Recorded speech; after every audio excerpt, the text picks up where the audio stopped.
What's up, everybody? Matt Gajewski here, back again talking college football. And it is the continuation of our Week 5 show.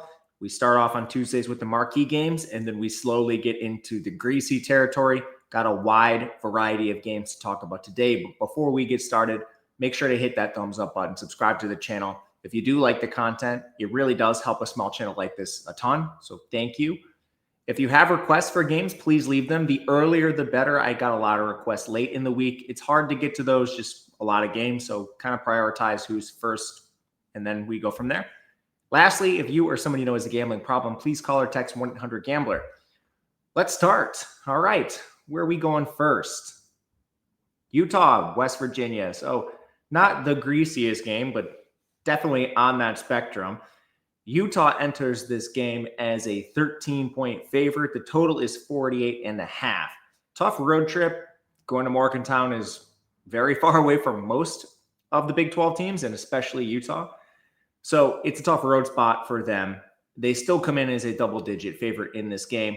Pacing is actually pretty good in a contest like this when you look at both teams. Rich Rod is the new head coach of West Virginia. They're playing at the absolute speed of light as far as the pace goes. And even Utah, they basically have the former New Mexico offensive coaching staff.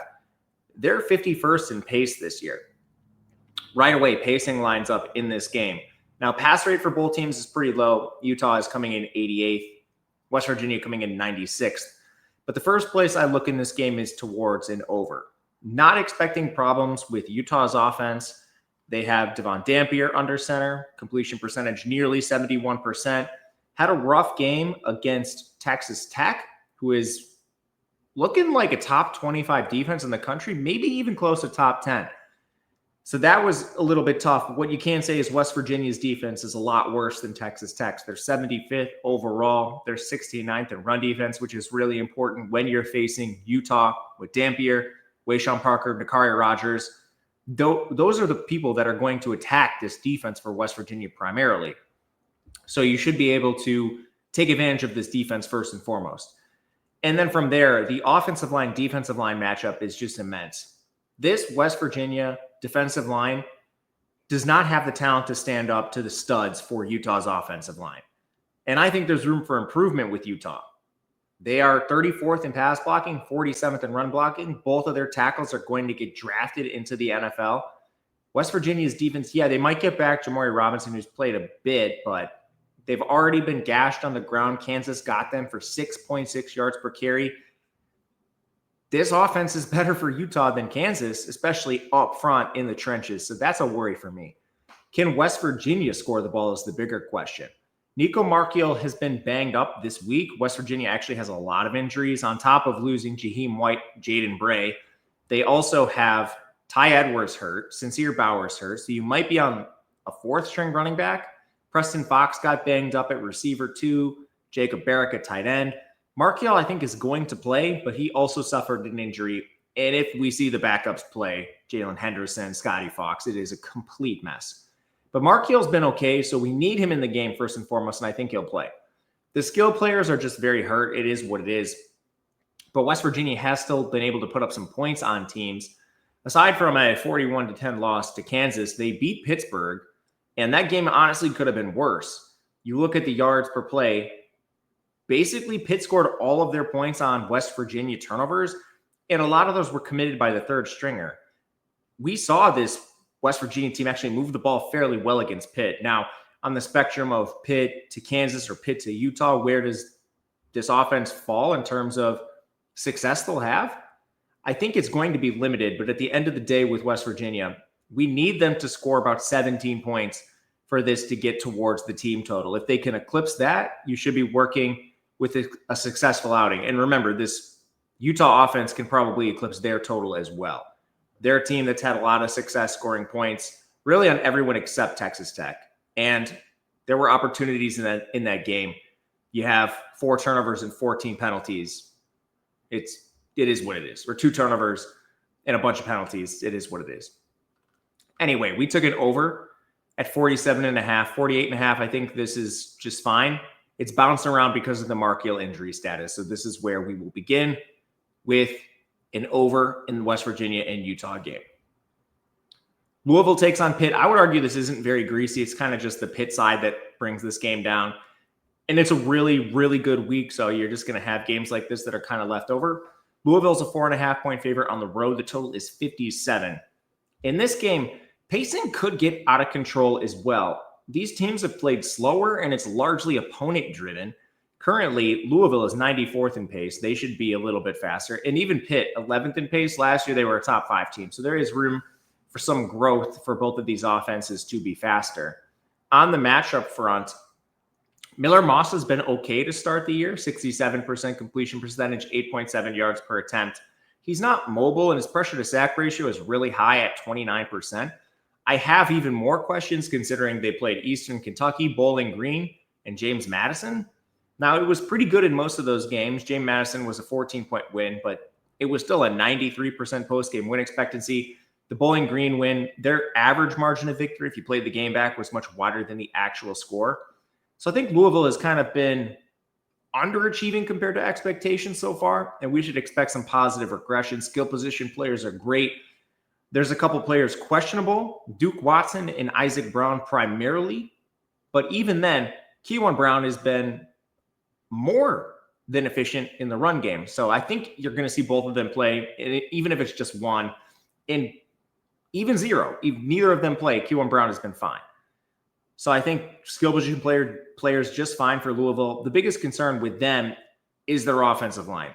They lost multiple starters. They've backfilled with really low-level transfers. They got beat up pretty bad against James Madison, who, for what it's worth, does have a decent G5 pass rush. They currently rank 35th.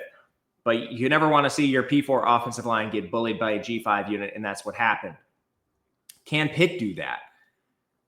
This is probably the most difficult piece to evaluate. Pitt is 9th in total defense, 13th in run defense, 3rd in pass rush, 70th in coverage. We expected this defense to be weaker up front and stronger in the secondary to begin the year. What we can say is the schedule has been unbelievably bad. They have not faced an offense ranked higher than 109th, and that was Central Michigan. I don't buy these Pitt defensive metrics at all. They have performed above expectation, but expectation was not particularly good against these awful offenses, and I'm not sure they've lived up to it. I think Louisville moves the ball just fine. On the Pitt side, you do have some injuries as well. They've been fortunate to be able to just hold players out because their schedule's been a joke. They beat Duquesne, Central Michigan, and then they lost to West Virginia, which there's no business losing to that team right now. So it's hard to evaluate Pitt. Timon Lynam, Rashad Battle, Sincere Lee, and Desmond Reed are the injuries. I expect Reed to play at the very least. He's their most important offensive player. The real problem with Pitt is we got the exact same Eli Holstein as last year. Doesn't appear to have grown. Again, the schedule has been easy, and he has a 65% completion percentage for 3 big time throws and 8 turnover-worthy plays. That was the problem last year. He could not stop turning the ball over. He's also taken 8 sacks. That's on a 24.5% pressure to sack ratio. And the offensive line has been okay. It has not been great. We thought this was going to be about an average unit, and their current pressure rate is 27.5%. They faced 2 decent pass rushes inside the top 76, but nothing crazy. West Virginia's okay, and Central Michigan's okay, but I mean, these are not strong opponents. So can Louisville take advantage of this? I think the answer is probably. We thought this was going to be an average defense. They did lose Stanquan Clark at linebacker, which was the strongest position for them. They also have not faced particularly good offenses. James Madison is 89th in total offense. So I think there's a possible advantage for both of these teams offensively against the defenses. But when you look at what both teams have faced, the talent on the rosters, it's hard for me not to side with Louisville here. We played this at a -3. At open, it is 4.5. We actually make this a little outside the number currently. I would play this through 5. So if 4.5 is the number you can get right now, I still think this makes some sense. On the total, don't really have a strong feel. We make it around 53. But again, I think the defensive efficiency might be propped up by the inept offenses both of these teams have faced to this point. So we're going to hold off on total and just side with Louisville on the road. Eastern Michigan, Central Michigan, this is a really tough game to evaluate, but it was a request. And you know me, I am a huge MAC fan. So Eastern Michigan is a 5.5-point underdog. They've taken a little money. This might go to 5. The total in the game is 54.5. What have we seen from both teams? Eastern Michigan lost to Texas State. They lost to FCS Long Island and only had a 9% post-game win expectancy. They lost to Kentucky 23-48, and then they did beat Louisiana, who Louisiana might just be stone dead with their backup quarterback. That guy is awful. Central Michigan, so far, beat San Jose State by 2 points, lost to Pitt in a game that should have been worse. We just talked about Pitt. Honestly, Pitt had 2 turnover on downs just outside this Central Michigan red zone. Otherwise, you probably would have seen them score 55 points. I don't know. They lost to Michigan, and then they beat Wagner, giving them their second win. So kind of a greasy MAC game. There's injuries on both offensive lines. Eastern Michigan's offensive line is unbelievably hurt. Mac Innestad, Joshua Anderson, Mickey Rowalinski, and Chris Mayo have all been injured. I don't know if we see any of them. John Iannuzzi for Central Michigan's also been hurt on the offensive line, so just battered units really everywhere. Neither team has a particularly dynamic offense. Quarterback edge, I think, probably goes Eastern Michigan's direction, but receiving game is average. Run game has not been good. Central Michigan's kind of the same thing. They're running a really weird offense. You see Central Michigan use a fullback more than almost any team in the country. They don't use a lot of 3 wide receiver sets. It's been very greasy. But on the Eastern Michigan offense, the team has an awful offensive line. We actually thought it was going to be pretty decent when you go back and look at the projected starters from the beginning of the year. You know, we do all these projections, and some of them are returning starters too. They have one player among the starters and reserves who is projected to start. One, which is how they end up being 111th in pass blocking, 78th in run blocking. It's just a way different unit than what we expected to play at all. So can they protect? Probably not. Can Central Michigan rush the passer? I mean, this team is 117th in total defense, 76th in pass rush, 95th in coverage. The linebacker room was good on paper, but thought this defense might have some issues up front and in the secondary. They've only played really one decent passing attack that you'd expect them to take advantage of. That's San Jose State. You know, like Pitt, you expect them to get crushed. Michigan, you expect them to get crushed. So San Jose State is the best data point. They did hold them to 6.8 yards per attempt. Eastern Michigan is kind of more in that range than what you're going to see out of the 2 power programs. But still, it's kind of a concern moving forward. I don't know if this team can actually defend the pass. So having Eastern Michigan 37th in pass rate, 44th in pace, it's at least a question. But on the other side, Central Michigan's offense, we know they're going to be weird with that fullback running the ball a ton. 35.5% pass rate is extremely low. It's 127th. They're also playing really slow at 131st, not using receivers. They do have a good run game, and the offensive line, I think, is a little better than Eastern Michigan's at the very least, and they come in 134th in pass blocking, 107th in run blocking. I would argue that's largely opponent-driven. We mentioned San Jose State, Pitt, Michigan. There's a couple of really good defensive lines there that they faced. We thought this unit was going to be a little bit worse. There has been a ton of rotation on the offensive line. They don't have a consistent group. But we know what they're going to try to do, and it's win via scheme. Can Eastern Michigan stop them? The answer is probably no. They're 135th in total defense. They are not ranked higher than 123rd anywhere. This was expected to be a poor defense, and it's gotten so bad that they allowed 10.3 yards per attempt through the air and 5.1 yards per carry to Long Island. They played one offense in the top 85. That was Texas State. They got annihilated in that game. This is the weakest group on either side of the ball for either team. It's Eastern Michigan's defense. So, yeah, there's concerns with Central Michigan offensively. They're playing the weird offense. Their O-line is bad, but Eastern Michigan is atrocious. This was enough for us to take. We played a 5.5. I can't really say I love it or show a lot of value. We make it -7. I think you could honestly wait a little bit and take maybe Central Michigan closer to kickoff if this goes to like a 5 or a 4.5. Don't have a great feel on the game. And as usual, MAC games, very, very volatile. We show some value on Eastern Michigan, but this is one, if you're taking 3 or 4 games, would not be at the top of the card. We just go in order of requests. Akron, Toledo. We're back in the MAC. 20.5 point spread in favor of Toledo, 48.5 total. Man, Akron loses to Wyoming. They get shut out 10-0. They lose to Nebraska 68-0. They lose to UAB 28-31 with a 41% post-game win expectancy. Then they beat Duquesne. Have we gotten what we've expected out of Akron? Well, they don't cover either of the first two games. They do cover UAB, and then don't look at FCS spreads really. So they probably covered against Duquesne. It is what it is. I've been kind of impressed with Akron. I thought this team was awful and going to get demolished in games. I thought they would get demolished by UAB, and they did not do that. So Ben Finley's not played well. He has a 46.5% completion, but you know what would help? His receivers have dropped 20% of his passes. It's the highest rate in the country. It's unbelievable. And these receivers are not that bad. Like Alex Adams is an LSU transfer. There's just no excuse for what these Akron skill position players have done. It has directly cost them games. And it's made Ben Finley one of the most least efficient players in the country. And we look at catchable targets, not, is he throwing the ball away and a player's credited with a target? We want to see, okay, what are they actually dropping? So it's kind of baffling. The offensive line's actually been okay. I don't understand how, because they've had 9 guys play over 100 snaps, whether because of injury or benching.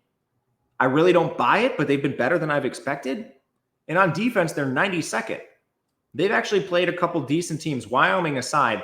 UAB is an awesome offense. Nebraska is a Big Ten team, so you're going to get slaughtered in that game. Been actually a little surprised by Akron, which is wild to say. Now, coming into this game, they do have some injuries. Gage Summers at linebacker, Justin Anderson at safety. Some names to watch that could weaken that defense further, especially in the pass game. To the Toledo side, they lost to Kentucky in a close game, 24-16, should have been worse.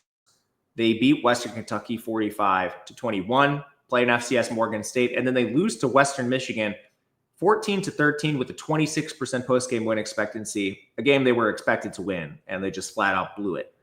Tucker Gleason's been up and down this year. He has a 58.5% completion percentage, 6.9 yards per attempt, and 6 turnover-worthy plays. The pass catchers haven't been very good, but the run game has been about average. It's what you get when you have a good transfer like Chip Tranum. The O-line has been bad. They're 108th in pass blocking, 74th in run blocking.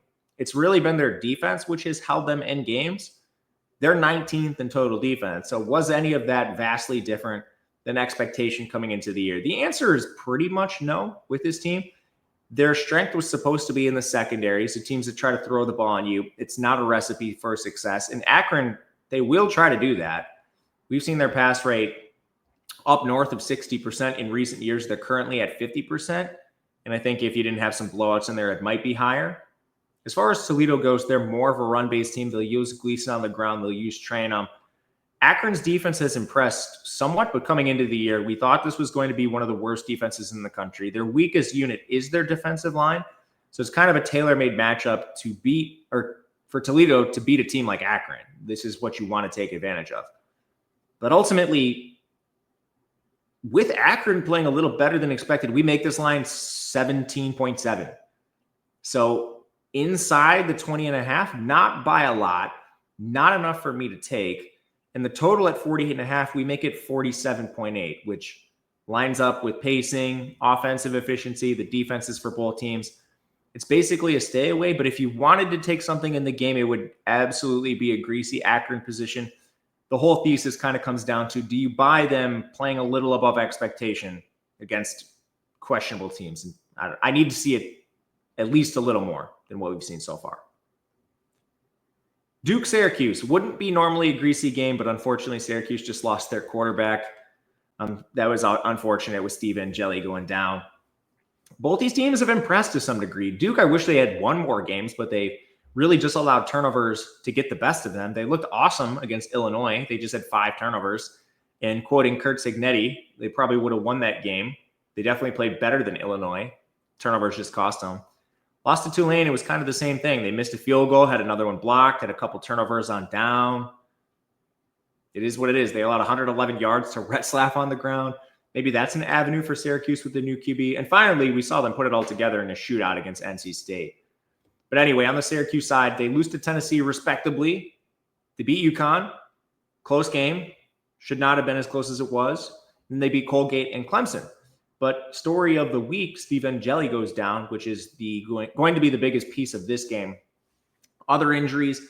Duke did lose linebacker Nick Morris to the year. Terry Moore still not back at defensive back. And Syracuse's Deuce Chestnut came into the game questionable. He played like 12 snaps, so you got to watch him. We know what Duke is going to do.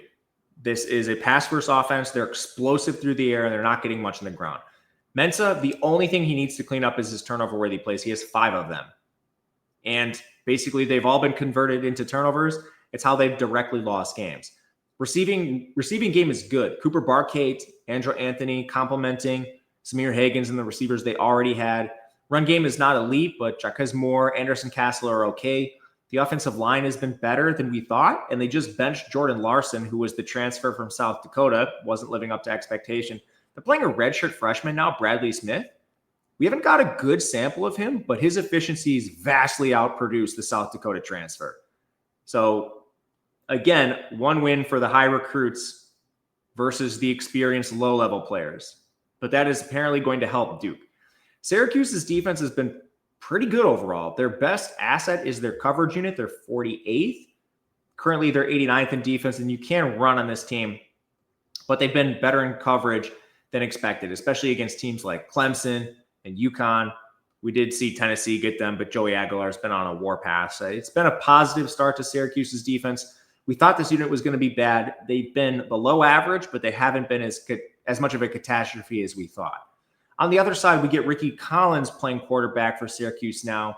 Haven't seen a lot of him, but really the profile is that he's a 4-star LSU transfer and a dual threat. So the offense could look different compared to what we've seen with McCord and then Angeli, the pocket passing players.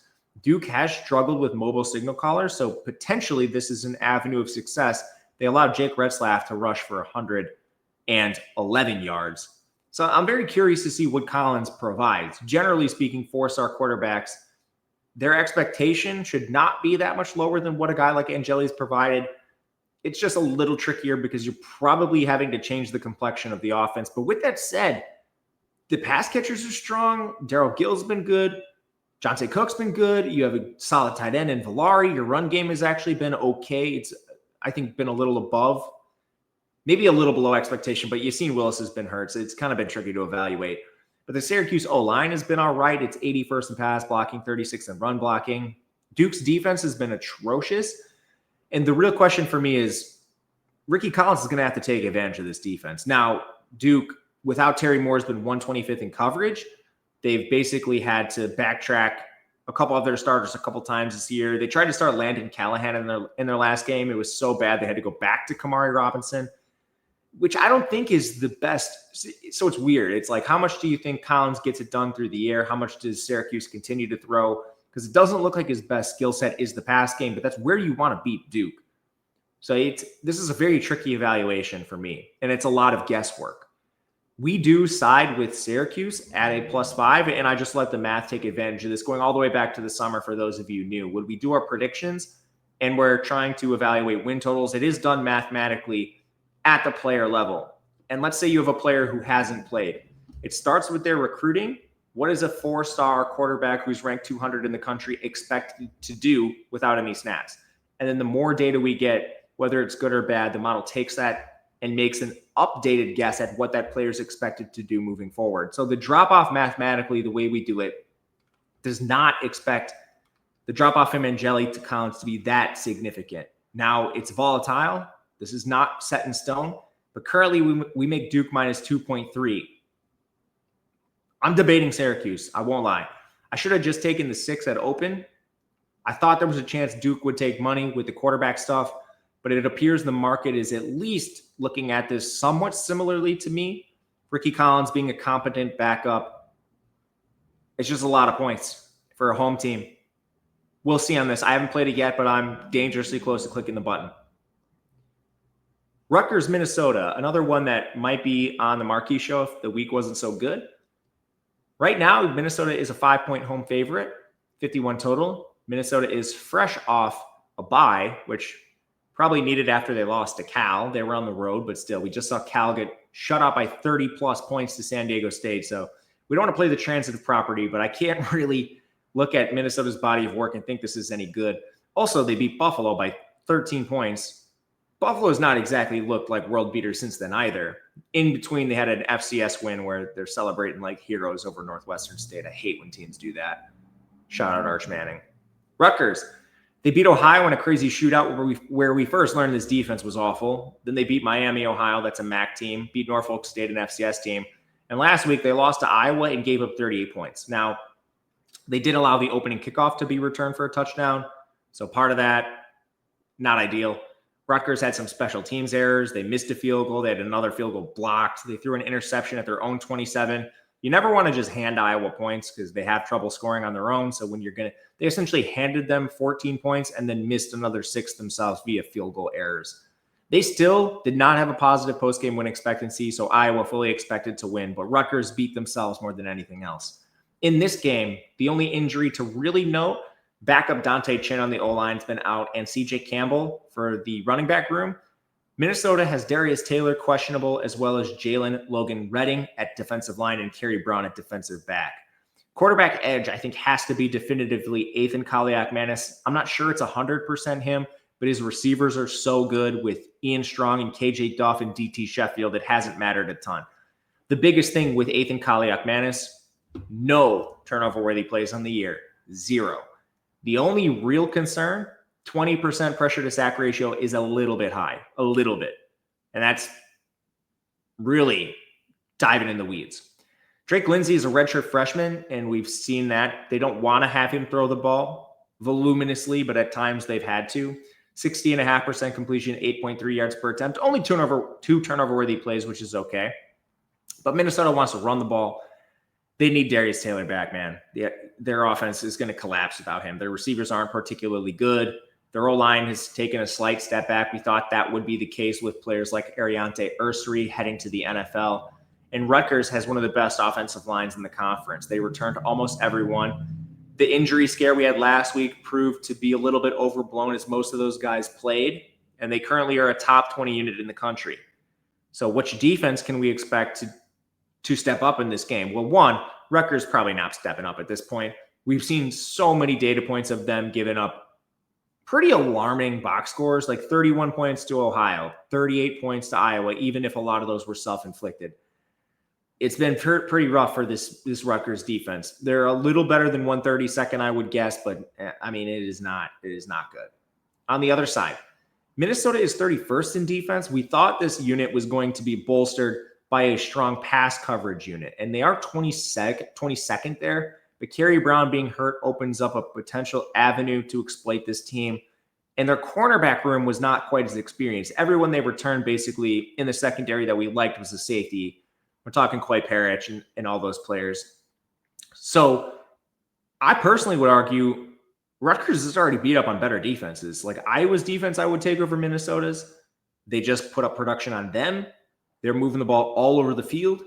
It's just very hard to defend these receivers for Rutgers, and they're all built differently. A guy like KJ Duff stands 6'6", and he's a 4-star talent. So you not only do have 3 competent receivers, but they're all different, providing unique mismatches, which gives you opportunities to play a defense like this. What we're trying to say is Rutgers' defense is so bad that I think Minnesota has ability to score, and the opposite is true as well. Rutgers should score even on a pretty good pass defense for Minnesota. Pacing's not in your favor. It's a slow game. Rutgers is 105th. Minnesota is 108th. Pass rate is about average for both of these teams. We still took an over. It's currently at 51. I still think that is a number you can play. We currently have, I believe we took something a little better early in the week. We have 50.5, so reasonable. But anyway, we make this number closer to 53. So this is one you can play for a few points, in our opinion, towards the over. It's a greasy one, but should be a fun game. A lot of offense. Efficiency-wise for both teams. UCF, Kansas State. Can Kansas State right the ship and turn their season around? I don't know. UCF comes in as a 5.5-point underdog. Totals 49.5. So far, UCF struggled against Jacksonville State. Remember, they started Cam Fancher in that game, who was inept. And since then, with Taven Jackson under center, they looked a lot better, beating an FCS team and then North Carolina. They demolished them. Kansas State played that Iowa game. Iowa State, that is, in Ireland. They lost, but they had a 79% post-game win expectancy. Then they beat North Dakota by 3 points. They lose to Army with a 70% post-game win expectancy. And real cherry on top, losing to Arizona with a 15% post-game win expectancy. That could have been way worse. Arizona, they had 7 penalties. They missed 2 field goals. They muffed the punt, and they threw an interception at their own 21. Not to mention another one going into score. Arizona should have won this game by 25 points.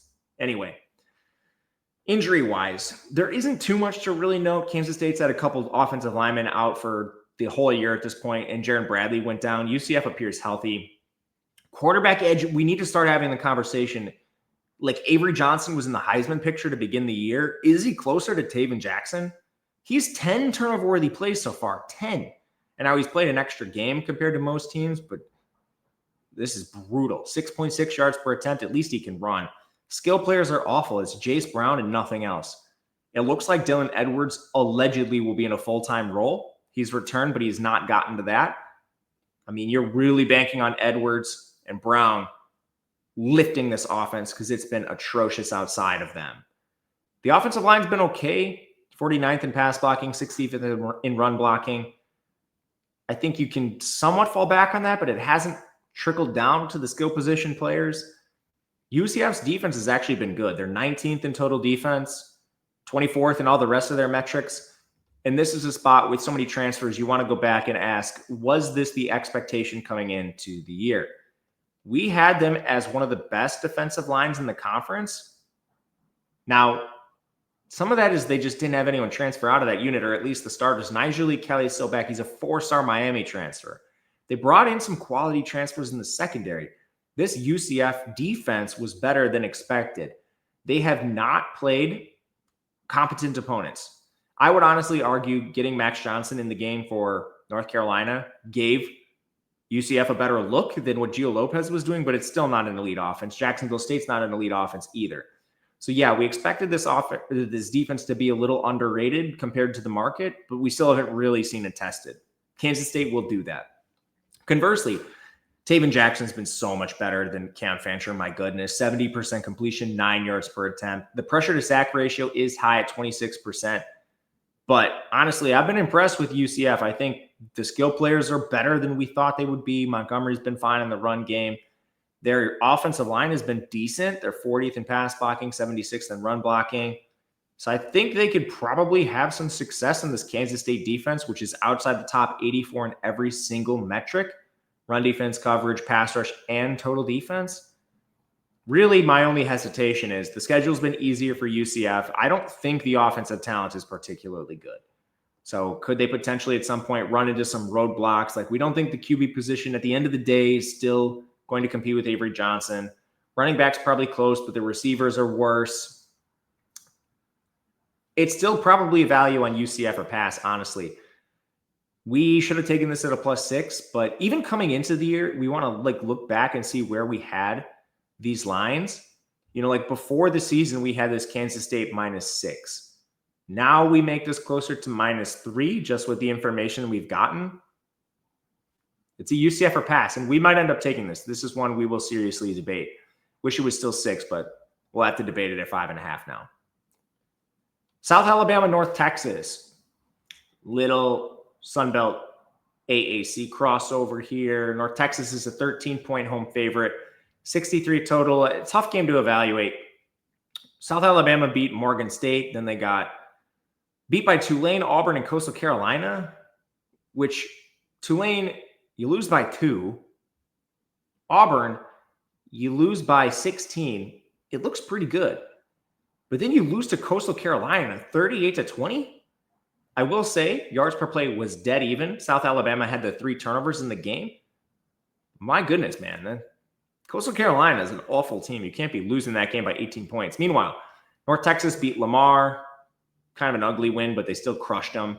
They beat Western Michigan by 3, who maybe this Western Michigan team is just better than we thought, beating Toledo last week. They crushed Washington State, who had 5 turnovers. They were just throwing interceptions incessantly in their own territory.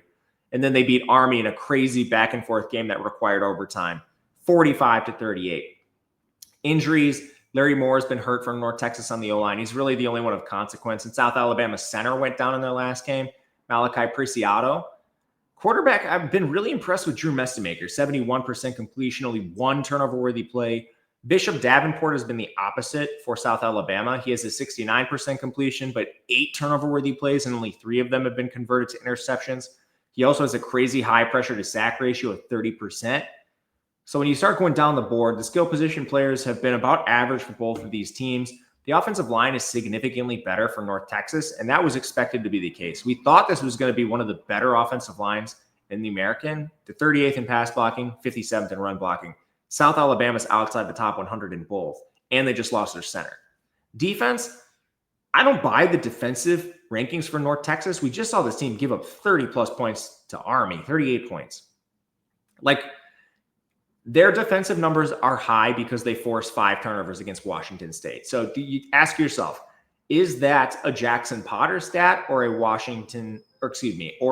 North Texas stat? Because they also allowed 30 points to Western Michigan, who I don't particularly think is a strong offensive team. I tend to side towards Jackson Potter just being an FCS level quarterback that had to start for Washington State. I'm not sure why. So that's where we come out on the defense. Now, South Alabama's defense is pitiful as well. They're 131st in run defense. We do not expect this to be a good unit. They have faced better competition, but even the data point against Coastal Carolina, 38 points is not a strong one. Currently, we do show a little bit of value on North Texas. Because of the questions with both teams and their output so far this year, I don't think this is one we'll put on the card unless it comes down. We make this closer to a 16. Just not one that I think is really worthwhile. Do show some value on the under. Make this 57. Pacing is fast in this game. Both teams above average. North Texas is 14th. But I don't know. I don't think I can get there. I think both defenses are too bad for me to honestly consider that. Let's move on. Georgia Southern, James Madison, full Sun Belt clash. James Madison is a 17-point favorite of 56.5 total. I flat out don't think Georgia Southern is this bad. They've had a very tough road so far. They lose to Fresno State. Tough place to play. I mean, Fresno State's a weird team. They lose to USC. They beat Jacksonville State by a touchdown, and then they beat Maine. So it's been a kind of a tough road for Georgia Southern. James Madison has a win over Weber State and Liberty, where Ethan Vasco got hurt right before halftime. And in between, they lost to Louisville with a 7% post-game win expectancy. As far as injuries go, Josh Toner is hurt on the offensive line for James Madison, as is running back George Pettaway. For Georgia Southern, it's Kalen Williams on the O-line, Josh Dallas at receiver, Latrell Bullard at linebacker, Chance Gamble, what a name, defensive back, and River Helms at tight end. We don't have great updates from these teams, so TBD on who's actually out. But the first thing, let's go with James Madison taking on Georgia Southern's defense. Georgia Southern's defense is awful. They're 133rd. The only place they're in the top 100 is coverage. They're actually 26th. I would not read too much into that. This is the stone worst defensive line in the country, 136th. Thought they'd be a little better than this, but teams haven't even attempted to throw on Georgia Southern. You can just run the ball right down their throat. That's what James Madison should do in this game because their pass game has been so bad. Alonzo Barnett has a 64% completion, 4 turnover-worthy plays. His sack rate is really high, 26.5%. It's a little bit brutal for them through the air. Fortunately, the run game has been fine, and it still should be, even if Pettaway's gone, you still have players like Adei there. It's just the receiving game has been well below average, as is the entire pass game. The offensive line has also been a problem for this team. They're 99th in pass blocking, 55th in run blocking. We had a much better expectation of them coming into the year. Still think they should be able to take advantage of this. The only thing you could probably say in favor of Georgia Southern's defense, they have faced 3 top 50 offenses. So that is what it is. It's been not the easiest slate of opponents for Georgia Southern. Perhaps they're a little better than 133rd. But on the other side, you have J.C. French running the air raid. It's not been pretty for them either. It's basically a dink and dunk offense. They have a 59% completion percentage behind French. Only 4 turnover-worthy plays is okay. He doesn't take a ton of sacks, but the run game's actually been a little better than the pass catchers, just efficiency-wise. I still don't really buy it. The offensive line is mitigated by them getting the ball out really fast, but they're still 5th in pass blocking, 43rd in run blocking. The James Madison defense has been pretty good, but their best unit is their front 7, especially their D-line. Georgia Southern runs the air raid. James Madison has only faced 2 offenses in the top 75. Liberty, I mean, do we buy this James Madison defense completely? I personally don't. I think they're a good unit. I'm not sure they're 24th in the country is what I'm trying to say. Based on the opponents they faced, Weber State, Louisville's a good offense, and then Liberty with a backup quarterback, it's just not a lot of good data points. So we end up on a Georgia Southern side in this game, plus 17. It is a lot of points. They are on the road, which I don't love. But when you're taking that many points, and honestly, like coming into the season, we made this a 10.5-point spread, 11-point spread almost. So did James Madison really have that many good data points for us to come out and have them favored by 17? Our model makes it 12.5. So we're going to take Georgia Southern, and we're going to look at the Sun Belt clash, hopefully get a win. UCLA Northwestern. Are these the 2 worst teams in the Big Ten? Or do we need to include Wisconsin in that conversation? Because currently, Northwestern is a 6.5-point. I think I might have messed this up. I got to check this in the back end. Is UCLA a 6.5-point favorite? That's how bad these teams are that I forgot. And I think I messed up the graphic. Anyway, while I check this on the back end, it's been very, very ugly for both of these teams, and it could have been even worse for UCLA. When you look at their most recent game, you had a bunch of turnovers on down in their own territory. For Northwestern is favored by 6.5. I knew this was incorrect. We had this flipped on the graphic earlier, so excuse me.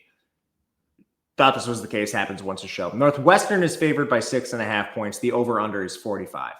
So on the UCLA stuff, New Mexico having turnover on downs, and it wasn't just in UCLA territory. They were at the UCLA 3, the UCLA 5. So what was a 35-10 loss should have probably been like 49-10. And they also lost to UNLV, who's a team that's really struggled. They lost obviously to Utah. They got blown out by them. They are coming off a bye. They're going to use that bye, obviously, to get some stuff together with a coaching change. Who knows? Northwestern's also off a bye.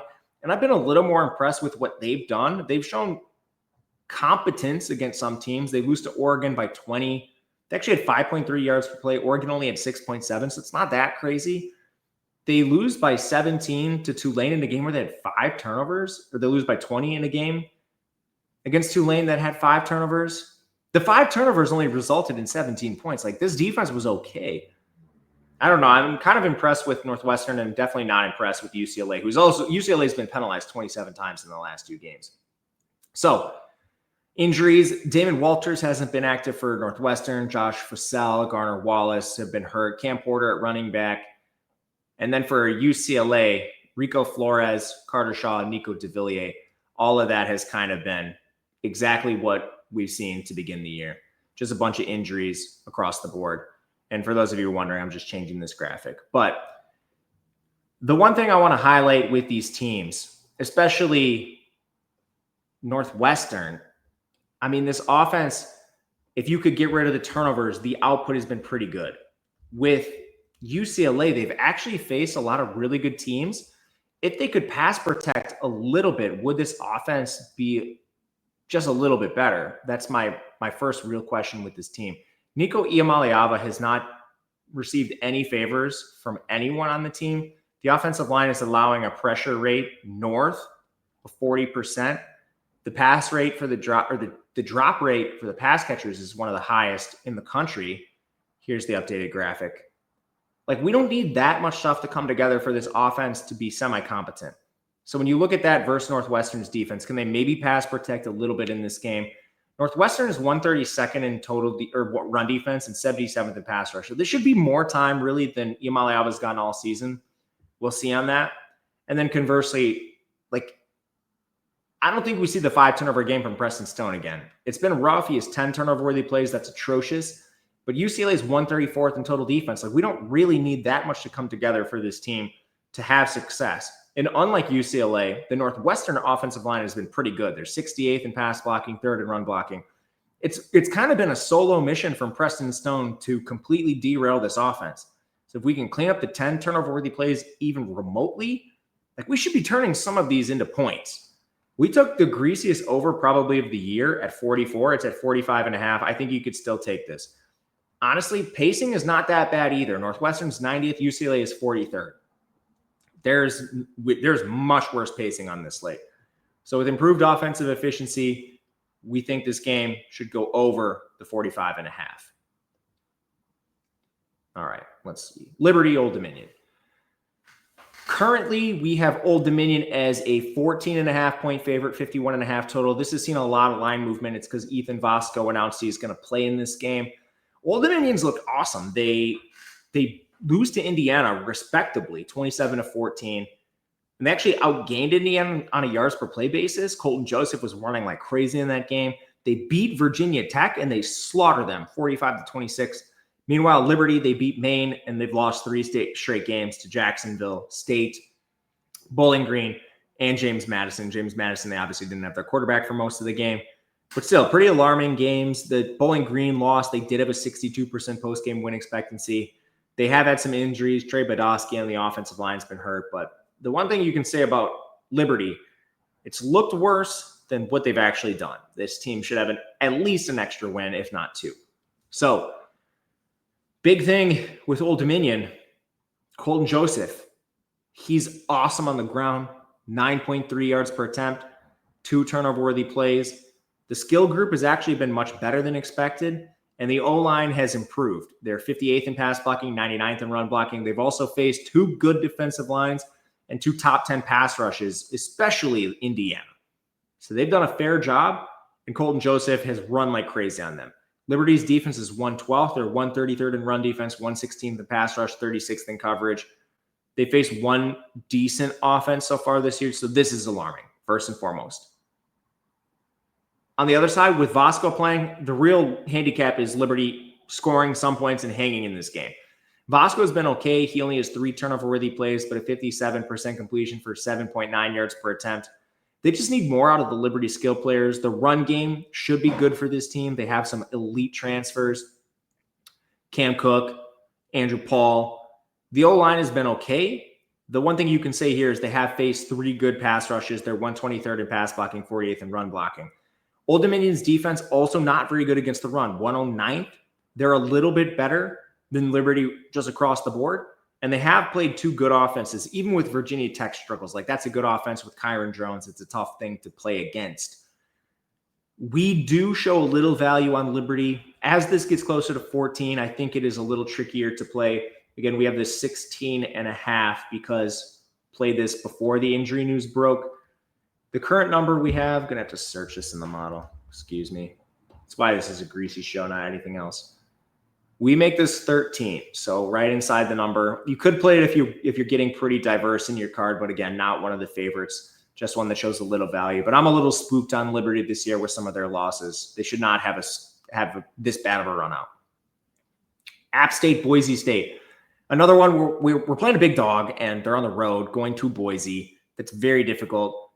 Boise State's a 16-point favorite. The total in the game is 60 points. But it's another situation where you get your quarterback back. A.J. Swan got hurt in the last game. Didn't matter a ton to the outcome. They had a bye last week, too, so he's had time to heal. But they play Southern Miss. Gets hurt. Is what it is. But he still played poorly before then. 3 interceptions. So Southern Miss is not a good team, but, I mean, like, still. They had a yards per play advantage by nearly 2 yards. It's literally just the 3 interceptions, and one of them was a pick 6, and the other 2 were inside the 10.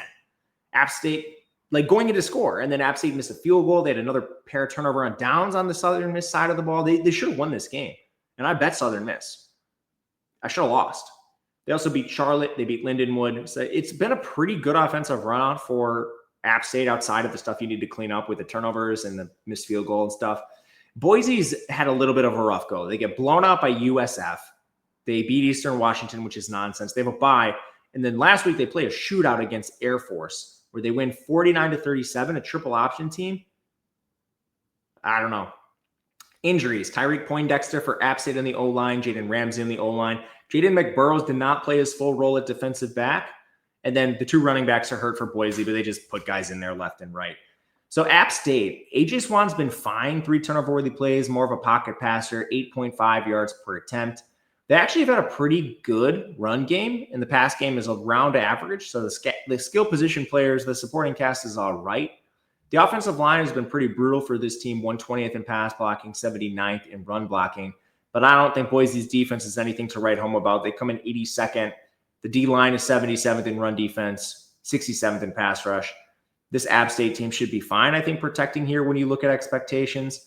And I'm not buying Madison and we've seen this with a couple offenses. You remove Scadaboo from Arizona State. You remove Genty from Boise State, and the offense completely collapses. Madison has dropped to a 56% completion percentage, 8.3 yards per attempt, 4 turnover-worthy plays. The run game obviously was going to take a step back, but the pass game's below average. You don't have any good receivers for this team. I don't know. Boise, they have played better defenses, in my opinion. Mainly that's just a USF stat, I think, but that could even be argued. On the offensive line, Boise's been a good run blocking team, but their pass blocking is 92nd. App State's defense has actually played arguably better. They're 23rd in run defense, 29th in pass rush, 74th in coverage. Boise struggles throwing the ball, so it's a good stylistic matchup for this App State defense. There's just a lot in their favor. So taking a plus 16 makes sense to us. We took a 16.5, not scared off this number at all. San Diego State, Northern Illinois. As if you've been watching the show to begin the year, you know I'm not a Northern Illinois backer. They beat Holy Cross by 2. They lose to Maryland, and they lose to Mississippi State. This team is awful. San Diego State is much harder to get a hold on. They beat Cal 34-0. Prior to that, they lose to Washington State, who might be the worst run attack in the country, and they played an FCS team. So what do we make of San Diego State? I'll start with Northern Illinois because I know what they are, and they are atrocious. Josh Holst has been a disaster, 6.1 yards per attempt. And part of it's not his fault. He's being pressured on 37% of his dropbacks. He has actually only taken 3 sacks, but the supporting cast is atrocious. They lost all their good players to transfer. I mean, you have a Division II running back. Trayvon Rudolph is on another MAC team. So your skill players are awful. You lost a lot on the offensive line. They're currently 117th in pass blocking, 120th in run blocking. It's just an untenable situation for Northern Illinois. Not to mention their defense is 89th overall, 104th in coverage, 61st against the run, which is kind of good. But you lost your best defenders. Skylar Gill-Howard's on Texas Tech. They're just a feeder program at this point that can't refill. Conversely, San Diego State, they have a decent QB in Jaden Denegal. He's a Michigan transfer. I'm not in love with this game, and he only has a 59% completion. He also has been pressured a decent amount, 32%, where he's taken 4 sacks. The skill group is around average. The O-line is about average too, 89th in pass blocking, 54th in run blocking, but average is a significant advantage over what Northern Illinois has. And then on defense, San Diego State has actually won games this way. They're 12th overall, 13th in run defense, 80th in pass rush, 15th in coverage. Even going back to the preseason, we thought there were going to be significantly more talented players in San Diego State. The one hole you could poke right now, they have not faced a legitimate rushing attack. So seeing them come in 13th in run defense, who's your best opponent faced? Cal? Washington State? Like, Cal should be able to run the ball against San Diego State. They didn't. Washington State's a disaster.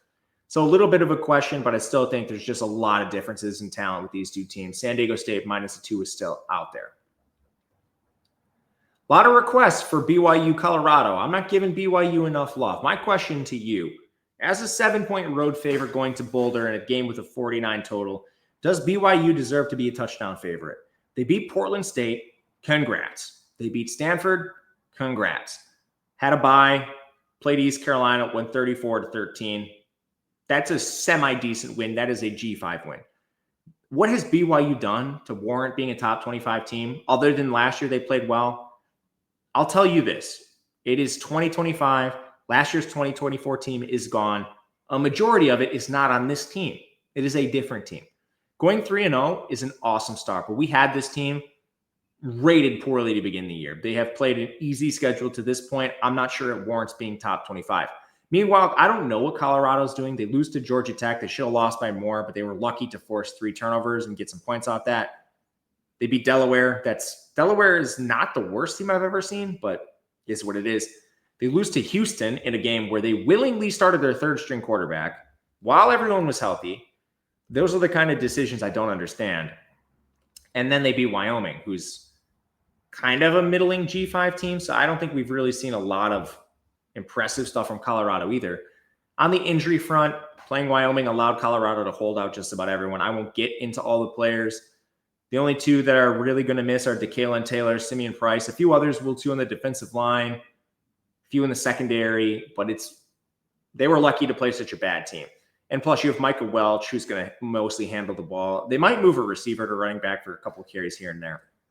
But let's go to quarterback and the offenses. Bear Bachmeier has a 65.5% completion. Only one turnover-worthy play is fine. It's good. His pressure to sack ratio is a little high at 23.5%. He's a good freshman. He's a high recruit, a 4-star. But do we think he's better than Salter? I don't think so. Salter has a better completion percentage, a similar yards per attempt, 8.1 to 7.8. He only has one turnover-worthy play, so same as Bear Bachmeier. His pressure to sack ratio is much lower at 10%. He's faced much better teams. Now, Colorado, they played Georgia Tech, Delaware, and then he played Wyoming, so he didn't play Houston. But still, that's a pretty low pressure to sack ratio. I think the skill players are probably better on Colorado, even if they haven't played well so far this year. Draylon and Omarion Miller, both 4-stars. Joseph Williams from Tulsa. The run game probably not as good as LJ Martin, especially with all the injuries for Colorado, but it's at least comparable. The O-line, I think, is probably better for Colorado. We had this team with a better offensive line and defense outside of linebacker coming into the season. The difference has been, one, competition, and two, the real holdup for me is just Dion and this coaching staff failing to put their players in position to succeed. Starting Ryan Staub was one of the dumbest things I've ever seen in college football this year, outside of maybe Wisconsin starting a walk-on at center and playing a Division III safety and expecting to actually hang in Big Ten games. That's kind of the stuff that Colorado's doing. So that is a hang-up for me. If they play their best players and coach them effectively, they should win this game. Win it, not cover it. We took a +7 because I don't trust any of those things. That'll give you some wiggle room in the contest. We currently make this -4 in favor of BYU. 4.5-ish, it's in between. So there's some value on Colorado. I like them at home as the dog. 7 is an important number to me with how dumb Dion has been. Louisiana Tech, UTEP. Louisiana Tech's a 3.5-point favorite. The total in the game is 48 points. It's been a roller coaster, really, for both teams. Louisiana Tech's looked awesome in a couple spots. Beat Sela, that is what it is. They lose to LSU, respectably. Beat New Mexico State, crushed them. I was on New Mexico State, big loss there. And they beat Southern Miss in a game where they were outgained yards per play, but Southern Miss had the only turnover in the game. So a tight one. I was on Southern Miss. As you can tell, not successful betting against Louisiana Tech this year. I'm 0-2 doing that. UTEP, meanwhile, lost to Utah State by 12 points. They beat UT Martin FCS. Then they lose to Texas and UL Monroe. They lose to UL Monroe by 6. It's been tough for UTEP. The big problem with them, first of all, they're an air raid offense who's now lost their top 3 receivers. Jaden Smith and Cam Thomas are out for the year. Kenny Odom is questionable for this game. Well, first of all, they listed Cam Thomas questionable after he'd suffered a season-ending injury, so I'm not sure we should believe UTEP, but they're running out of skill position players very fast. I wouldn't hold my breath with this unit, and it's definitely not going to help Malachi Nelson, who has 9 turnover-worthy plays, which has directly cost them games. The former 5-star has been a little brutal at times, but their O-line is not good. Neither of these O-line is good. Louisiana Tech was expected to be a little bit better, and they have faced a couple decent pass rushes. Even the G5 opponents are like pretty good G5 opponents, but still, neither O-line was expected to be good. So can UTEP run this air raid behind a bad offensive line against Louisiana Tech? I think the answer is probably not. If you do want to beat them, it's probably in the secondary, but it's still questionable. Like, Louisiana Tech did a good job against LSU. How much was LSU showing? It didn't look like they were trying that hard. The next best offense was Southern Miss at 78th. So still a couple data points for the defense. Maybe UTEP can move the ball. Being so hurt definitely does not help. And then on the other side, like, Blake Baker's been a solid game manager for Louisiana Tech at quarterback. Really, the run game has been solid for this team. It's kind of the pass catchers that have dragged them down. But again, this offensive line is not good. They are only passing the ball right now 35.5% of the time. So they are relying on that run game. UTEP's defense has been bad. 104th in run defense, 124th in coverage.